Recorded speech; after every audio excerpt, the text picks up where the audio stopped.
Il y a quelque chose de particulièrement douloureux dans le silence qui s'installe après une phrase. Pas n'importe quel silence. Ce silence froid, presque minéral, qui descend dans la gorge comme une pierre et qui reste là, immobile, longtemps après que les mots ont été prononcés.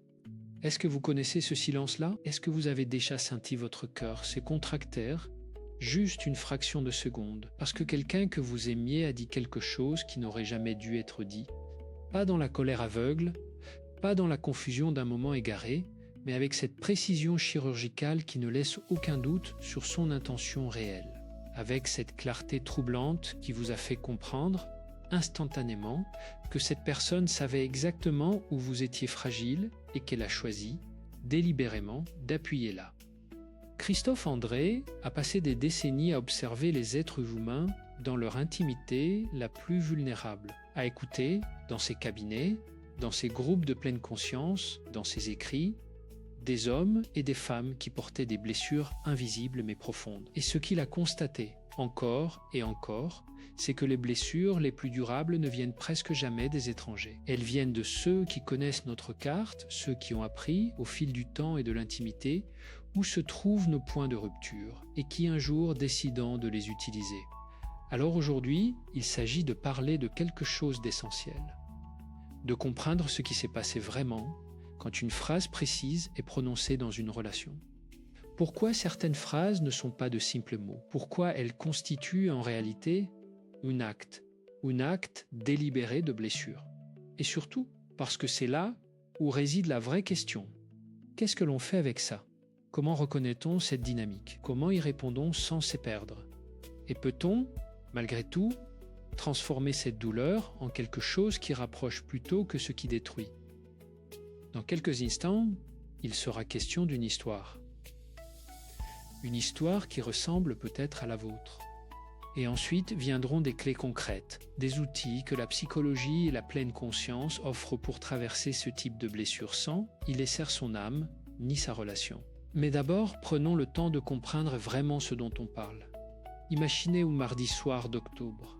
La lumière dans la cuisine est jaune, un peu fatiguée, comme si elle aussi avait eu une longue journée. Sur la table, des assiettes à moitié vidées, une bouteille d'eau ouverte, les restes d'un repas pris à la hâte. 2 personnes assises l'une en face de l'autre, mais aussi loin l'une de l'autre que si un océan les séparait. L'un a eu une mauvaise journée au travail. L'autre a oublié quelque chose de banal, un rendez-vous, une commission, un détail dont la valeur objective est presque nulle. Mais la dispute s'embrasse quand même, comme elle s'embrasse toujours autour de ces petits riens qui ne sont jamais vraiment des petits riens. Et là, au milieu de la discussion, une phrase sort. Nette, précise, calibrée. Quelque chose du genre. Tu es exactement comme ta mère, tu seras toujours comme ça, et c'est pour ça que tu finiras seul. Ou encore. Je t'ai épousé par pitié, tu sais très bien que tu ne mérites pas mieux que moi. Ces phrases ne ressemblent à rien d'autre, et vous le savez, n'est-ce pas? Vous savez reconnaître la différence entre un mot dit dans la chaleur d'une dispute, un mot que l'on regrette immédiatement, et un mot qui a été, d'une certaine manière, attendu. Préparé, placé. Si vous vous reconnaissez dans cette scène, si vous avez déjà senti cette chose étrange, ce mélange de brûlure et de stupeur, alors ce que Christophe André cherche à partager avec vous aujourd'hui vous est directement adressé. Parce que comprendre cette dynamique, c'est déjà commencer à en sortir. Et si vous trouvez que ces questions vous touchent, que ces réflexions vous parlent, c'est peut-être parce qu'au fond, vous cherchez, vous aussi, à construire ou à reconstruire quelque chose de vrai dans votre vie, amoureuse. Alors prenez un instant maintenant pour vous abonner à cette chaîne. Pas pour une promesse de bonheur facile, mais parce qu'ici, on parle de psychologie humaine avec la profondeur qu'elle mérite. Et si vous avez déjà vécu quelque chose qui ressemble à cette scène dans la cuisine, laissez un commentaire. Non pas pour se plaindre, mais parce que mettre des mots sur ce que l'on a vécu est, en soi, un acte de guérison. Revenons maintenant à l'essentiel, parce qu'il faut aller plus loin dans la compréhension de ce phénomène. Et Christophe André serait le premier à dire que ce que l'on ne comprend pas, on est condamné à le répéter. Qu'est-ce qui se passe neurologiquement, émotionnellement, relationnellement, quand quelqu'un prononce une phrase qui blesse avec intention? La distinction est cruciale. Parce que dans toute relation longue, dans tout espace de vie partagé, des mots blessants sont inévitablement échangés. La vie commune génère de la friction. La fatigue, le stress, les peurs non dites, tout cela déborde parfois dans des échanges qui font mal. C'est humain. C'est même d'une certaine façon normal. Mais il existe une catégorie de phrases qui ne relèvent pas de ce débordement ordinaire. Ce sont des phrases qui ciblent, qui visent une blessure spécifique, connue, intime. Une blessure que l'autre a partagée en confiance, souvent dans un moment de proximité, souvent dans la pénombre d'une nuit où les défenses sont basses. Et quand cette blessure est retournée contre celui qui l'a confiée, quelque chose de fondamental se brise dans le tissu de la relation. Quelque chose que les spécialistes de l'attachement appellent la sécurité de base. La sécurité de base, c'est cette conviction profonde, souvent inconsciente, que l'autre ne nous fera pas de mal délibérément. Que même dans la dispute, même dans la colère, il y a une limite qui ne sera pas franchie. Et quand cette limite est franchie, quand la phrase précise est prononcée, cette conviction s'effondre. Et avec elle, quelque chose qui ressemble à la confiance disparaît. Pas toujours bruyamment, parfois dans un silence qui ressemble à de l'indifférence, mais qui est en réalité de la survie. Alors vous vous demandez peut-être, à ce stade, si votre relation peut survivre à ce type de blessure. Vous vous demandez peut-être si ce que vous ressentez, cette espèce de vigilance permanente, cette légère contraction dans la poitrine quand l'autre entrait dans la pièce, est normal. Et Christophe André vous répondrait ceci. Oui, c'est normal comme réaction. Non, ce n'est pas acceptable comme condition de vie durable. Parce que voici ce que les recherches en psychologie clinique ont établi clairement. Et il faut oser le dire avec cette clarté. Une relation dans laquelle les blessures intentionnelles se répètent n'est pas seulement une relation douloureuse pour les deux partenaires. Elle est toxique pour tout ce qui l'entoure. Elle diffuse sa toxicité silencieusement, comme une fuite de gaz invisible, dans l'atmosphère de la maison, dans les corps des enfants qui y grandissent, dans les familles qui gravitent autour. Et c'est là que la question devient véritablement urgente. Parce que si vous pensez encore que ce qui se passe entre vous et votre partenaire ne regarde que vous deux, alors ce que vous allez entendre maintenant devrait vous faire changer d'avis. Les enfants qui grandissent dans un environnement où les adultes se blessent intentionnellement ne développent pas simplement une tolérance à la violence verbale. Ils intègrent cette violence comme une grammaire relationnelle. Comme si c'était ainsi que les adultes se parlaient lorsqu'ils s'aimaient, ou lorsqu'ils ont peur, ou lorsqu'ils ne savent plus comment être proches. Des études en psychologie du développement, citées régulièrement dans les travaux sur l'attachement et le trauma relationnel, montrent que les enfants exposés à des conflits chroniques de haute intensité, même sans violence physique, présentent des niveaux de cortisol, l'hormone du stress, significativement élevés. Leur système nerveux est en alerte permanente. Et un système nerveux en alerte permanente ne peut pas jouer librement, ne peut pas former des liens d'amitié sécurisants. Est-ce que cela vous touche? Est-ce que quelque chose en vous se sert à l'idée que le silence de votre chambre à coucher, la tension du repas du soir, le froid qui règne entre deux adultes qui ne savent plus comment se regarder, puisse résonner dans le corps d'un enfant de 4 ans qui joue dans la pièce d'à côté? Parce que ça devrait vous toucher. Pas pour vous culpabiliser, jamais, mais pour vous donner l'énergie nécessaire de faire quelque chose. Et les enfants ne sont pas les seuls à en souffrir. Les familles élargies, les amis proches, tous ceux qui partagent votre univers affectif perçoivent cette tension même quand elle n'est pas exprimée. Ils s'adaptent à elle. Ils marchent sur des œufs lors des dîners de famille. Ils évitent certains sujets.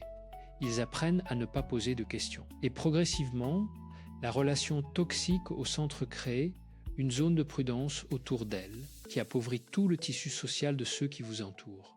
Voilà pourquoi il faut aller au bout de cette réflexion. Voilà pourquoi ce n'est pas un luxe d'y réfléchir aujourd'hui. C'est une nécessité, mais ne partons pas encore dans les solutions. Parce qu'avant de guérir, il faut vraiment comprendre jusqu'où peut aller la blessure si elle n'est pas traitée.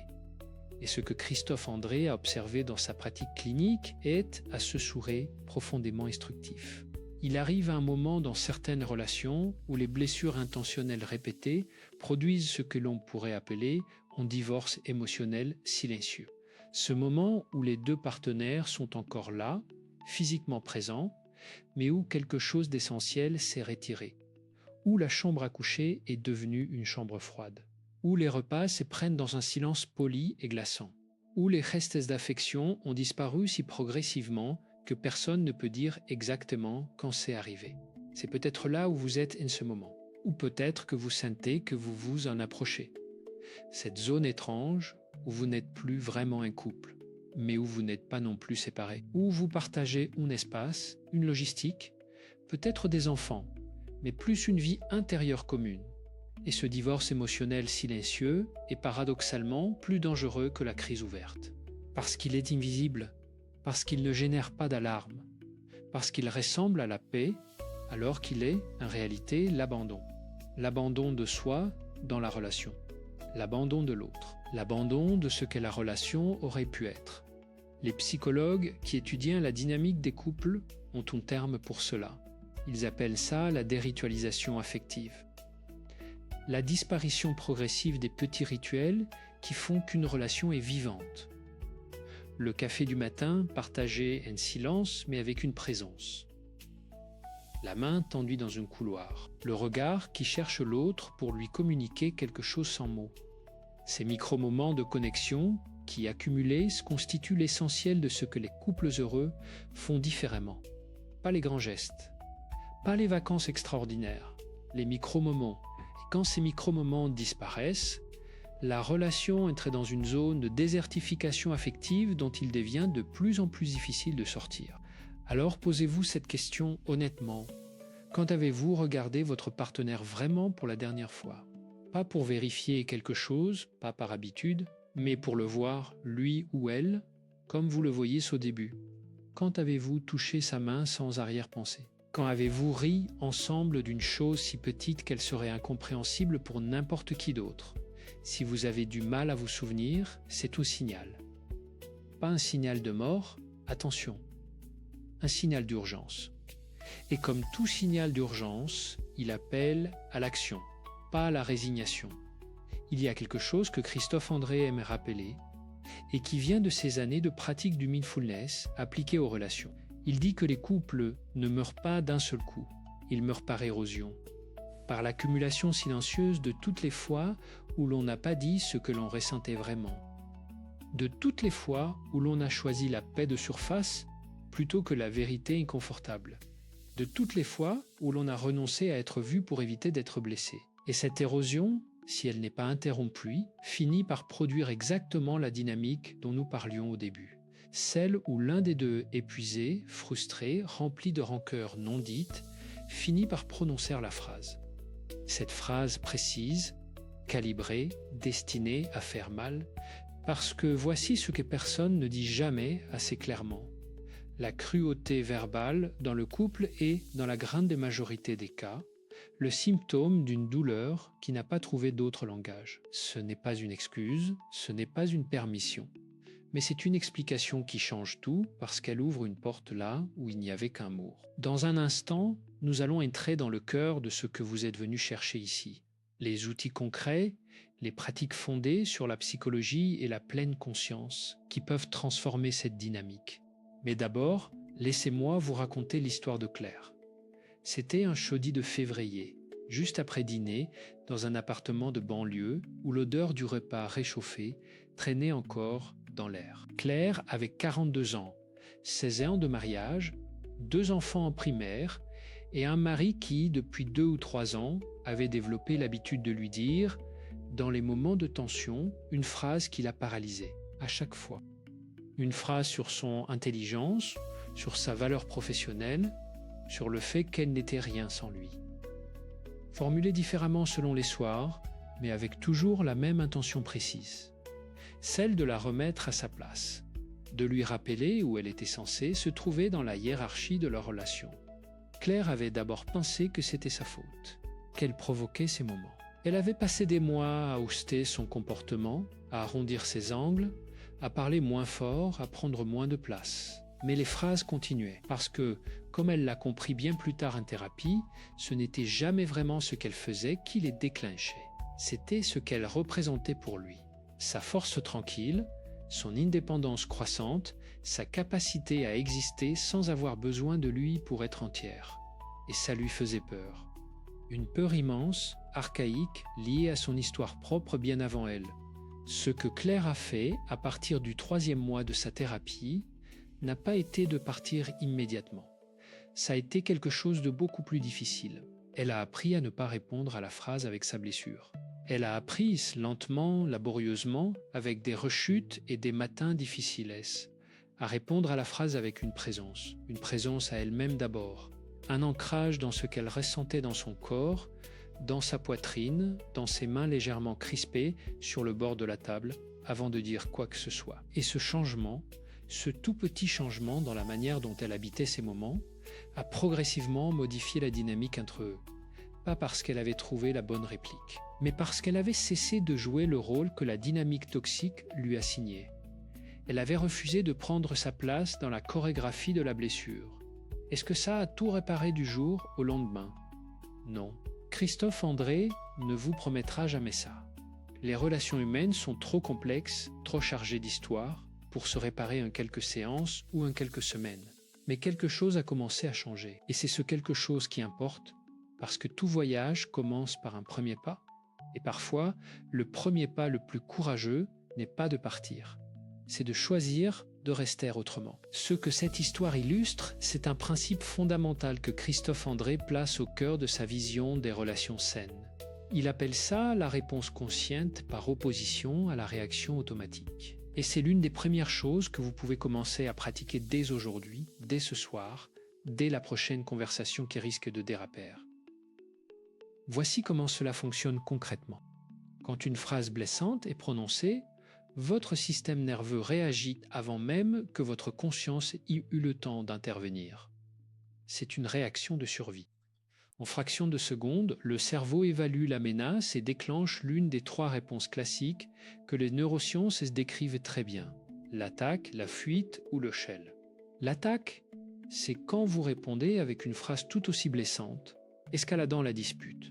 La fuite, c'est quand vous quittez la pièce, claquant la porte ou vous enfermant dans votre mutisme. Et le shell, c'est cette paralysie étrange qui fait que vous restez là, incapable de dire quoi que ce soit, comme vidé de toute capacité de réaction. Aucune de ces 3 réponses n'est mauvaise en soi, elles sont humaines. Mais aucune d'elles ne permet de sortir de la dynamique toxique. Elles l'alimentent, chacune à leur façon. La réponse consciente, elle, commence par quelque chose de très simple et de très difficile à la fois. Elle commence par une pause volontaire, délibérée de quelques secondes. Juste assez longtemps pour que vous puissiez sentir votre respiration, sentir le sol sous vos pieds, sentir la chaleur ou le froid de vos mains, revenir dans votre corps avant de revenir dans la dispute. Christophe André insiste beaucoup sur cette idée que le corps est toujours plus sage que le mental dans ces moments de tension. Le mental cherche à gagner, le corps, lui, cherche à survivre. Et quand vous prenez le temps de vous ancrer dans vos sensations physiques, vous donnez à votre cerveau préfrontal, la partie résonante, la partie capable de nuance et d'empathie, le temps de reprendre le contrôle sur l'amygdale, ce centre d'alarme primitif qui ne connaît que le danger. Cela s'appelle la régulation émotionnelle et c'est une compétence, pas un don. Une compétence qui s'apprenne, qui se pratique, qui s'améliore avec le temps comme n'importe quelle autre compétence humaine. Et comme toute compétence, elle demande de la répétition, de la patience et une bonne dose d'autocompassion pour les jours où elle ne fonctionne pas comme prévu. Mais allons plus loin. Parce que la régulation émotionnelle est nécessaire, mais elle n'est pas suffisante. Si vous voulez véritablement transformer la dynamique de votre relation, il faut aussi comprendre le langage caché derrière les phrases blessantes. Et c'est là que la psychologie relationnelle devient vraiment fascinante et peut-être un peu déstabilisante.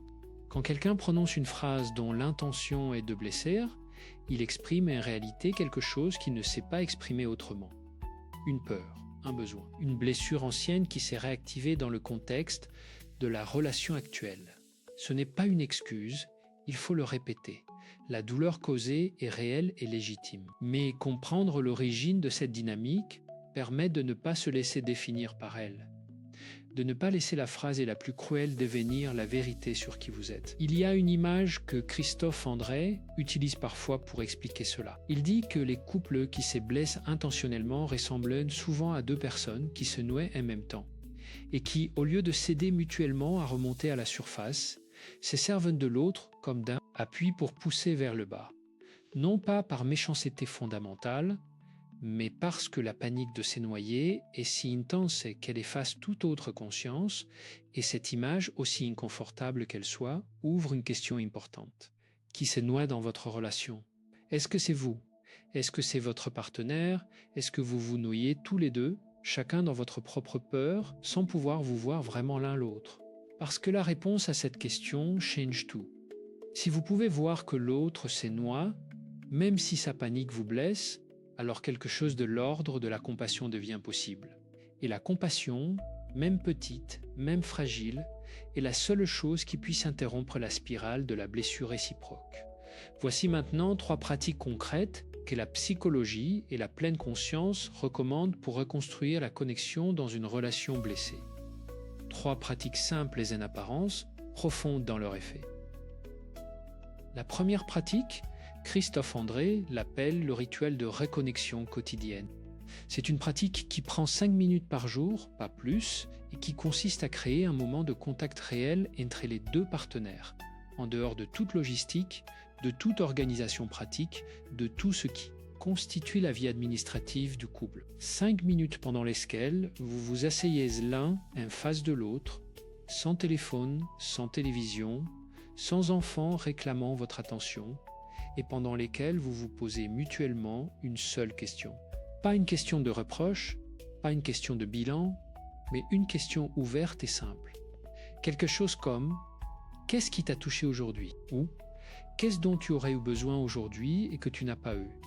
Ces questions semblent anodines, elles ne le sont pas. Elles ouvrent une fenêtre sur l'intériorité de l'autre.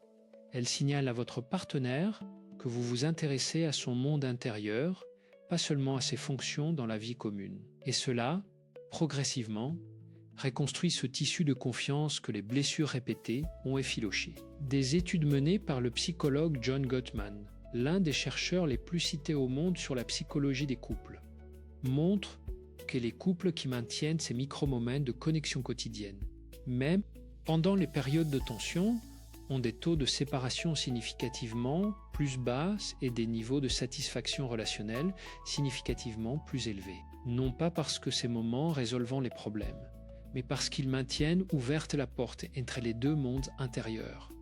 Et une porte ouverte, même étroite, peut toujours s'agrandir. La deuxième pratique s'appelle la réparation consciente après une blessure, et c'est sans doute la plus difficile des 3, parce qu'elle demande de mettre de côté l'ego au moment précis où il est le plus en garde. Quand une phrase blessante a été prononcée et que le moment de tension est passé, il existe une fenêtre précieuse de quelques heures à quelques jours pendant laquelle la réparation est possible. Pendant laquelle l'un des deux peut choisir de revenir sur ce qui s'est passé.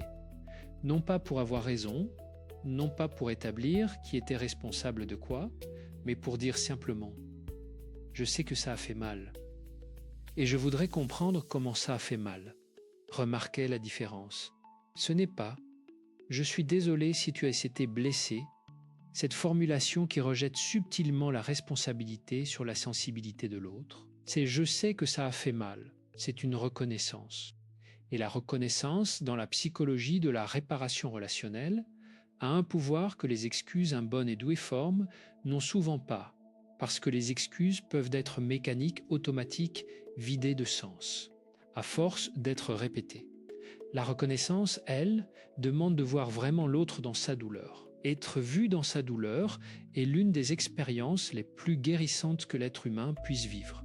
Christophe André rappelle souvent une vérité que l'on oublie facilement dans la tourmente des conflits. Il dit que la majorité des disputes dans un couple ne sont pas vraiment sur ceux dont elles semblent être.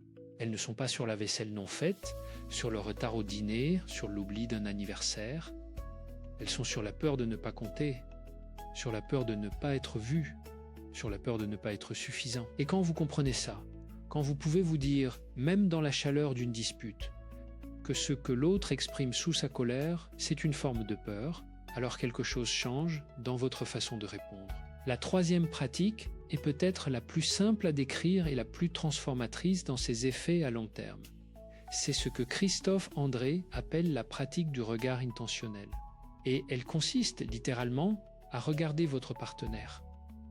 Pas le regarder comme on regarde quelqu'un que l'on connaît par cœur et que l'on n'a plus besoin de voir vraiment, mais le regarder comme on regarderait quelqu'un que l'on cherche à comprendre, avec la curiosité d'un premier regard, même après 10 ans de vie commune. Regarder ses mains pendant qu'il parle. Remarquer les lignes de son visage. Entendre sa voix, vraiment l'entendre, pas seulement ses mots, mais sa texture, sa hauteur, ce qu'elle trahit de son état intérieur.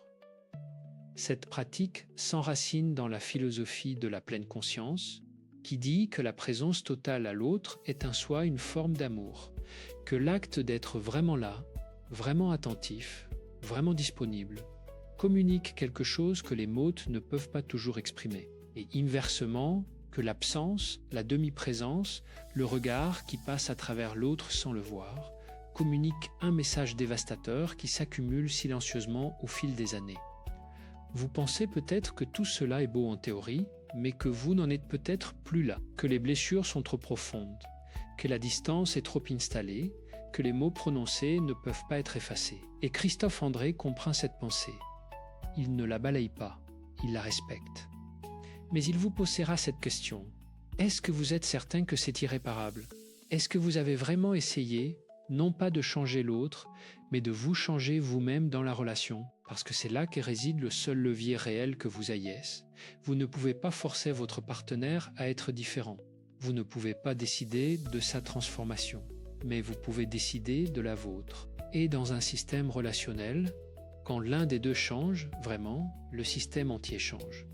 Pas toujours de la façon que l'on espère, pas toujours en sauvant la relation telle qu'elle est, mais toujours en ouvrant un espace de possibilités là où il n'y en avait plus. Est-ce que vous réalisez à quel point ce que vous êtes en train d'entendre peut changer quelque chose dans votre vie si vous choisissez de le laisser entrer vraiment? Pas comme une information de plus que l'on consomme et que l'on oublie, mais comme une invitation à regarder votre relation avec des yeux neufs, avec la curiosité douce et courageuse que Christophe André incarne dans chacune de ses pages.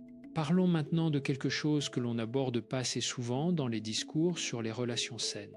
Parlons du rôle du passé dans le présent de vos disputes. Parce que quand votre partenaire prononce cette phrase précise, celle qui blesse avec une précision chirurgicale, il ne vous parle pas seulement de vous, il vous parle peut-être sans le savoir, de quelqu'un d'autre, de quelqu'un qui l'a blessé avant vous, d'un parent, d'un frère ou d'une sœur, d'un premier amour, d'un système familial entier qui lui a appris que l'amour ressemble à ça, que l'intimité ressemble à ça, que la proximité finit toujours par se transformer en danger.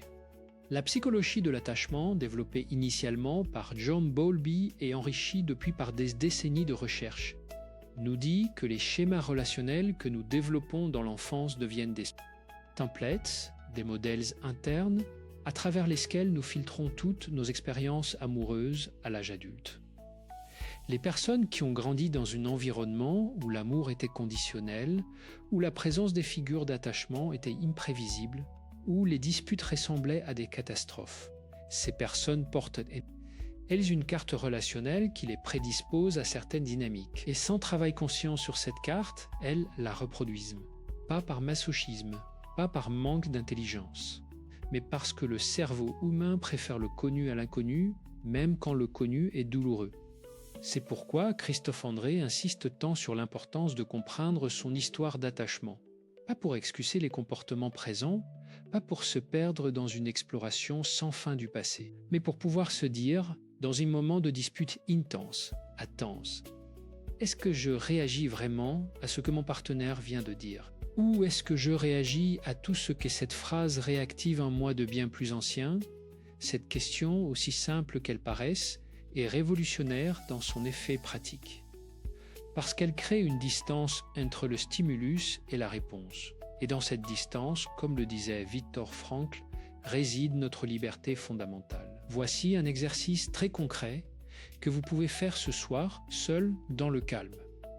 Christophe André appelle ça la cartographie émotionnelle de la dispute. Prenez une feuille de papier ou une page dans un carnet et écrivez la dernière dispute significative que vous avez eue avec votre partenaire. Pas pour la raconter, mais pour l'analyser avec cette question guide. Qu'est-ce que j'ai ressenti dans mon corps au moment où ça a éclaté? Quelle était la sensation physique? Chaleur dans le thorax, tension dans les épaules, serrement dans la gorge, et ensuite, demandez-vous, cette sensation, est-ce que je la connais d'avant? Est-ce qu'elle ressemble à quelque chose que j'ai ressenti enfant, adolescent, dans une relation précédente? Souvent, cette simple démarche de mise en lien produit ce que les psychologues appellent une insight. Une prise de conscience qui ne résout pas tout d'un coup, mais qui modifie quelque chose dans la façon dont on se rapporte à ses propres réactions. Et cette modification, même infime, est le début de tout changement véritable. Il faut aussi parler maintenant de quelque chose d'important sur le plan de la justice relationnelle. Parce que tout ce qui a été dit jusqu'ici sur la compréhension, la compassion, la régulation, pourrait être mal interprété comme une invitation à tout accepter, à tout excuser, à rester coûte que coûte dans une relation qui vous détruit. Ce n'est pas du tout ce que Christophe André propose. Sa vision est profondément humaniste et l'humanisme authentique place la dignité de chaque personne comme valeur centrale et non négociable. Il y a des situations dans lesquelles la blessure intentionnelle, répétée, constitue ce que la psychologie clinique reconnaît comme de la maltraitance psychologique. Et dans ces situations, la question n'est plus de savoir comment mieux communiquer ou comment cultiver la présence. La question est de savoir comment se protéger et parfois comment partir. Les signes qui distinguent une relation difficile mais réparable d'une relation véritablement toxique et irréparable sont plusieurs. Dans une relation difficile mais réparable, l'autre est capable, au moins parfois, de remise en question. Il y a des moments de chaleur authentique. Il y a une volonté, même fragile, de faire mieux. Les blessures intentionnelles sont des exceptions, pas la règle. Dans une relation toxique, en revanche, les blessures sont systématiques. L'autre nie systématiquement votre réalité. Il n'y a pas de remise en question, seulement une assignation des responsabilités, toujours dirigée vers vous. Et votre sentiment de vous-même, votre confiance en votre propre perception, s'est progressivement érodé au point que vous ne savez plus très bien ce qui est vrai. Si vous vous reconnaissez dans cette deuxième description, Christophe André vous dirait que la chose la plus courageuse et la plus sage que vous puissiez faire est de chercher un soutien professionnel. Un thérapeute, un psychiatre, un groupe de soutien. Non pas parce que vous êtes faible, mais parce que personne ne devrait avoir à reconstruire seul ce que quelqu'un d'autre a méthodiquement détruit. Mais pour ceux qui sont dans cette zone intermédiaire, plus complexe, plus nuancée, cette zone où la relation est blessée mais pas perdue, où les deux partenaires souffrent mais ne savent pas encore comment en sortir. Autrement que par la fuite ou la guerre, il y a encore des choses essentielles à dire. Et Christophe André nous en donne quelques-unes qui méritent d'être savourées lentement. Il parle souvent de ce qu'il appelle la cultivation de la présence dans le couple, et ce terme, cultivar, est intentionnel. Parce que la présence ne vient pas naturellement dans une relation longue. Elle se cultive comme au jardin. Avec attention, avec régularité, avec la compréhension que les mauvaises herbes poussent toutes seules mais que les fleurs demandent de l'intention. La cultivation de la présence dans le couple passe par plusieurs pratiques que l'on peut intégrer dans la vie quotidienne sans bouleverser tout son mode de fonctionnement. Elle passe d'abord par ce que Christophe André appelle les transitions conscientes. Ces moments de passage entre deux états, entre le travail et la maison, entre la logistique familiale et le temps de couple, entre la journée individuelle et la soirée partagée. Ces moments de transition sont souvent les plus négligés et les plus générateurs de tensions. On arrive à la maison avec son bruit intérieur, ses tensions de la journée, ses préoccupations non digérées, et on les déverse sur l'autre qui fait de même, et c'est la collision. La transition consciente consiste à créer un petit espace entre l'extérieur et l'intérieur. Quelques minutes de silence, de respiration, de retour à soi avant de retourner à l'autre. Pas pour s'isoler, mais pour arriver vraiment plutôt qu'en collision. C'est un cadeau que vous vous faites à vous-même et que vous faites simultanément à votre relation. Elle passe ensuite par ce que l'on pourrait appeler les moments de curiosité réelle. Ces moments où l'on pose à l'autre une question dont on ne connaît pas la réponse à l'avance, où l'on s'intéresse à son monde intérieur, non pas pour le corriger ou le gérer, mais pour le découvrir. Les couples qui durent, les couples qui traversent les crises et en ressortent plus proches, ne sont pas ceux qui s'entendent sur tout. Ils sont ceux qui restent curieux l'un de l'autre. Curieux de comment l'autre a changé, de ce qui le préoccupe aujourd'hui, de ce qui le fait rire maintenant, peut-être différemment de comment ça le faisait rire il y a 10 ans. Christophe André dit quelque chose de beau à ce sujet. Il dit que la vraie fidélité dans un couple n'est pas la fidélité au passé, à l'image que l'on a de l'autre figée dans un moment révolu. La vraie fidélité est la fidélité au présent de l'autre, à qui il est aujourd'hui, et ça demande de regarder encore et encore avec des yeux neufs. Ce qui est, avouons-le, bien plus exigeant et bien plus passionnant que de se contenter de ce que l'on croyait déjà savoir. Il y a aussi quelque chose de fondamental dans la façon dont on parle de ses besoins dans un couple. Et c'est peut-être là que réside le plus de malentendus dans les relations qui souffrent. Parce que la plupart des gens n'ont jamais appris à exprimer un besoin directement. On a appris à l'exprimer à travers le reproche, à travers la critique, à travers le comportement passif-agressif, à travers le silence punitif. Toutes ces façons de dire « je souffre et j'ai besoin de toi » sans jamais prononcer ces mots qui pourtant changent tout. Exprimer un besoin directement, ça ressemble à quelque chose comme « j'ai besoin de me sentir compris par toi ce soir ». Pas conseillé, pas géré, juste compris. Ou encore « j'ai besoin que tu me dises de temps en temps que je compte pour toi ». Pas parce que je le doute vraiment, mais parce que l'entendre me nourrit. Ces phrases semblent simples. Elles sont, pour beaucoup de gens, parmi les plus difficiles à prononcer. Parce qu'elles demandent une vulnérabilité que la plupart des adultes ont appris à protéger avec de l'armure. Et pourtant, c'est précisément cette vulnérabilité, exprimée dans un espace de sécurité suffisante, qui crée la vraie intimité. L'intimité qui n'est pas que physique. L'intimité qui est la rencontre de deux intériorités. Et cette intimité-là est, selon Christophe André, l'une des expériences les plus nourrissantes et les plus profondément humaines qui soient. Revenons un instant à la phrase qui blesse. Cette phrase que quelqu'un a prononcée et qui vous a peut-être amené ici aujourd'hui. Que faire avec elle, maintenant que vous avez tous ces éléments? Premièrement, ne la laissez pas devenir votre vérité. Les phrases prononcées avec l'intention de blesser ne sont pas des révélations. Elles sont des armes, et les armes ne disent rien de vrai sur leur cible. Elles disent quelque chose sur celui qui les utilise, sur sa douleur, sur sa peur, sur ses limites actuelles. Ça ne les rend pas acceptables, mais ça les désarme d'une certaine façon quand vous pouvez les voir pour ce qu'elles sont réellement.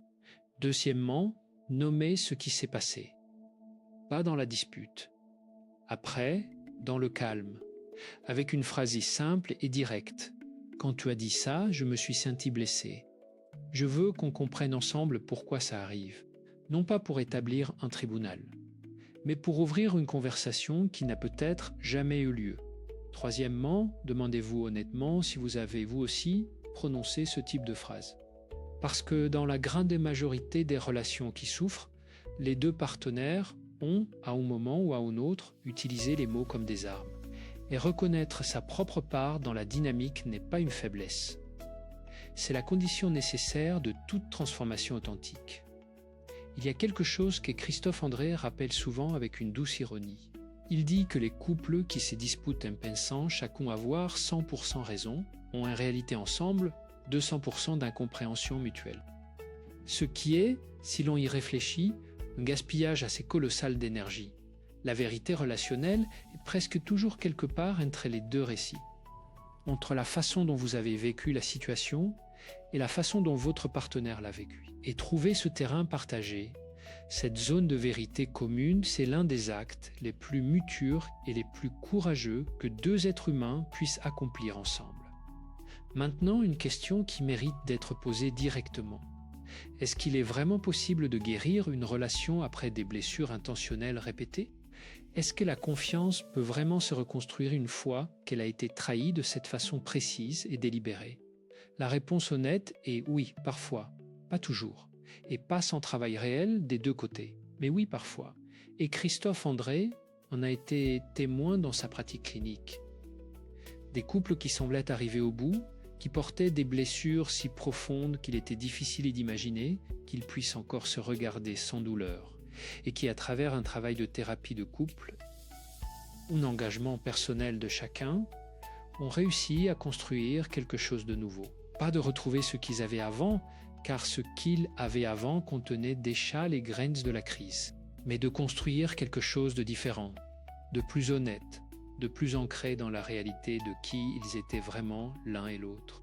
Ce que ces couples avaient en commun, invariablement, c'était la capacité de voir leur relation non pas comme une possession, non pas comme une identité figée, mais comme un projet vivant. Un projet qui demande de l'attention, de la révision régulière, de la capacité à reconnaître les erreurs et à les corriger, comme tous les projets qui valent la peine d'être menés. Et c'est peut-être la vision la plus utile que vous puissiez emporter avec vous après cette conversation. Votre relation n'est pas un état, c'est un processus. Elle n'est pas quelque chose que vous avez ou que vous n'avez pas. C'est quelque chose que vous faites chaque jour, dans chaque interaction, dans chaque choix de répondre avec présence, ou avec armure, avec curiosité, ou avec rougement, avec la phrase qui ouvre, ou avec la phrase qui ferme. Et dans ce processus, même après les blessures les plus profondes, il y a toujours, absolument toujours, un moment de turning point possible, un moment où quelque chose bascule, où l'un des deux, ou les deux ensemble, choisit de faire différemment, pas parce que c'est facile, pas parce que la douleur a disparu, mais parce que quelque chose d'essentiel en eux a décidé que la relation, ou du moins leur propre dignité dans la relation, méritait cet effort. Christophe André parle souvent de ce qu'il appelle la grâce du recommencement. Cette capacité, proprement humaine, de décider à n'importe quel moment que ce qui vient après n'est pas écrit par ce qui est venu avant. Que l'histoire d'une relation, comme l'histoire d'une vie, peut toujours prendre un tournant. Que la page n'est jamais définitivement tournée tant que les deux personnes sont vivantes et capables de choix. Et cette grâce, elle ne demande pas de perfection. Elle ne demande pas de tout réparer d'un coup. Elle demande juste un premier pas, un regard différent, une question posée avec sincérité, une pause avant de répondre, un moment de silence choisi plutôt que subi. Est-ce que vous pouvez, dès ce soir, faire un seul de ces gestes, pas pour sauver votre relation en une soirée, mais pour signaler à vous-même et peut-être à votre partenaire que quelque chose en vous a choisi de faire différemment. Que la dynamique de la blessure n'a pas le dernier mot, que vous êtes au fond plus grande que la dispute, plus complexe que le rôle que la dynamique vous a assigné, et que vous choisissez, à partir de maintenant, de jouer un rôle différent. Il y a une dernière chose que Christophe André voudrait vous laisser, et elle prend la forme d'une image. Imaginez deux plantes dans le même pot. L'une a absorbé tellement de lumière qu'elle a laissé l'autre dans l'ombre. L'une a épuisé tellement de ressources que l'autre s'est étiolée. Et elles sont là, enlacées, malgré tout, parce que leurs racines se sont mêlées depuis si longtemps que la séparation serait, elle aussi, une forme de mort. Mais si quelqu'un, un jour, prend le temps de repositionner le pot, de rééquilibrer la lumière, d'ajouter les nutriments qui manquaient, les deux plantes peuvent se remettre à pousser. Chacune dans sa direction propre, mais vers le même soleil. Et cette image, aussi simple qu'elle soit, décrit assez bien ce que la thérapie de couple, la pleine conscience et le travail personnel peuvent faire pour une relation blessée. Vous n'avez pas besoin de tout changer d'un coup, vous avez besoin de repositionner le pot, de choisir une chose différente et puis une autre, et puis encore une autre, et de voir ce qui pousse. Parce que la capacité humaine à guérir, à se reconnecter, à trouver de la douceur, là où il n'y avait que de la dureté, est l'une des choses les plus extraordinaires que Christophe André ait eu le privilège d'observer dans sa vie professionnelle. Et cette capacité est en vous, elle attend peut-être juste un peu d'espace pour s'exprimer. Alors donnez-lui cet espace, aujourd'hui, pas demain, pas quand les conditions seront parfaites. Maintenant, avec ce que vous avez là où vous êtes. Parce que c'est toujours maintenant le meilleur moment pour commencer à vivre autrement. Et c'est toujours maintenant le meilleur moment pour décider que votre relation, et vous-même en son sein, mérite mieux que la répétition de ce qui a déjà fait mal.